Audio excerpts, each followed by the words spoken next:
mengenai kemegahan, kemewahan, dan keindahan gedung-gedung dan istana-istana dalam surga. Kiranya tidaklah ada satu gedung atau istana pun di dunia ini yang dapat menandinginya. Tetapi sekedar untuk mendapatkan gambaran tentang kemewahan dan kemegahan bangunan di dalam surga, maka di sini kami utarakan pula tentang sebuah riwayat yang menjelaskan bahwa gedung dan istana dalam surga itu bahannya dari emas, perak, dan yakut. Abu Hurairah radhiyallahu anhu juga telah meriwayatkan bahwa Rasulullah Shallallahu Alaihi Wasallam bersabda yang artinya sebagai berikut: bangunan di dalam surga itu batanya terbuat dari perak dan emas, semennya terbuat dari misik yang harum, kerikilnya dari mutiara dan yakut, pasirnya dari yafaran.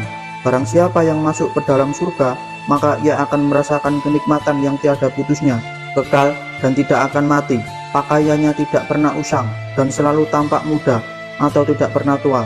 Rasulullah Shallallahu Alaihi Wasallam juga pernah bersabda yang artinya sebagai berikut: surga Firdaus itu ada 4, 2 surga yang terbuat dari emas yang menghiasinya dan bejananya, termasuk segala sesuatu yang ada di dalamnya.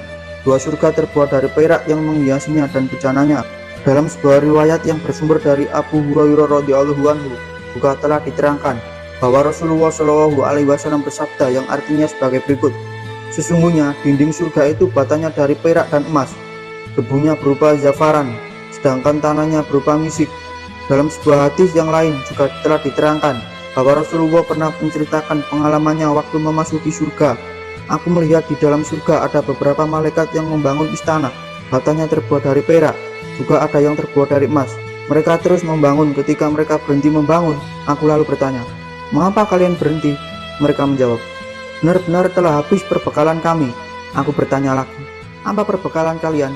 Mereka menjawab, "Berzikir kepada Allah Subhanahu wa Ta'ala, karena yang mempunyai istana ini adalah orang-orang yang berzikir kepada Allah.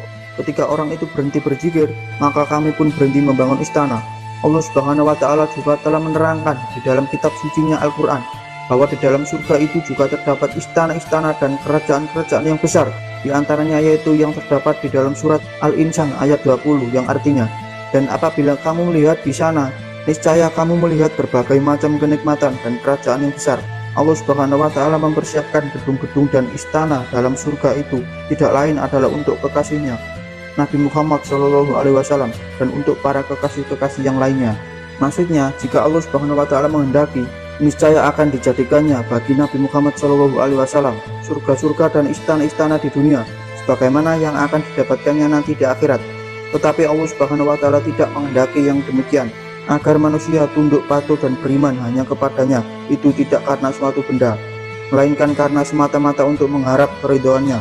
Sehingga dengan begitu, Allah Subhanahu wa Ta'ala akan menganugerahkan kepadanya istana-istana dan kemegahan surga dengan berbagai kenikmatannya nanti di kehidupan yang kekal abadi di dalam akhirat.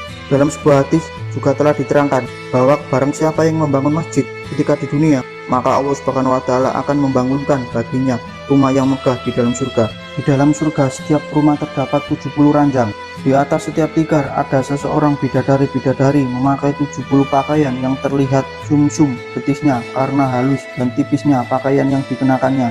Kalau sekiranya satu rambut dari rambut wanita surga jatuh ke bumi, niscaya rambut tersebut akan menerangi penduduk bumi. Semoga Allah Subhanahu wa Ta'ala telah menyediakan rumah di surga untuk kita. Amin, amin ya rabbal alamin.